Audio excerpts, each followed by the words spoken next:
Qu'est-ce que l'alexithymie des Asperger? Bonjour à tous, je suis Luc Martranchard, psychologue clinicien spécialisé dans la détection du haut potentiel, du syndrome d'Asperger et du TDAH. Et je suis le créateur du site bilan-psychologique.com. L'alexithymie, c'est trois choses. C'est 1, la difficulté à identifier ses propres émotions.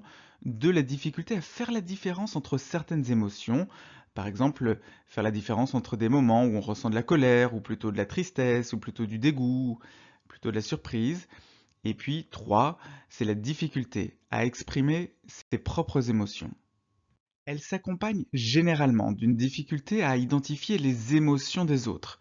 Si j'ai de la difficulté à identifier mes émotions, ça devient donc plus compliqué d'identifier celles des autres, notamment en lisant les mouvements de leur visage, les mouvements de leur corps, les mouvements de leurs mains, en identifiant les variations de l'intonation de leur voix. Elle est très commune chez les personnes sur le spectre de l'autisme, dont les personnes ayant un syndrome d'Asperger. Alors on peut très bien avoir une alexithymie sans être Asperger, mais quand on est Asperger, il est assez commun d'avoir une alexithymie. Cette difficulté à comprendre et à exprimer les émotions peut entraîner des problèmes, notamment des problèmes dans les interactions sociales, et puis aussi une incompréhension des réactions émotionnelles des autres.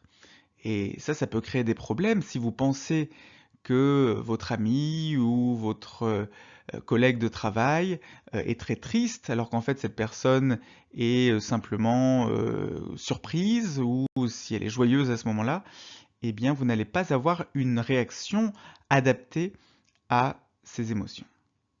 Et si vous essayez de comprendre les défis auxquels les personnes avec un syndrome d'Asperger sont confrontées, peut-être parce que vous êtes en couple avec une personne Asperger, peut-être parce que dans votre famille, il y a une personne Asperger, eh bien l'alexithymie peut être un aspect essentiel à prendre en compte. Et vous, avez-vous du mal à identifier vos émotions, à exprimer vos émotions? Partagez votre expérience dans les commentaires. Et pour savoir si vous avez un syndrome d'Asperger, la première étape, c'est le test de dépistage du syndrome d'Asperger en ligne. Vous le trouverez dans la description. Et si vous avez apprécié cette vidéo, n'hésitez pas à la partager, à mettre un pouce bleu et à vous abonner pour ne pas manquer les prochaines vidéos de la chaîne. En ce moment, il y en a une tous les jours du lundi au vendredi à 17h30. À très bientôt sur la chaîne.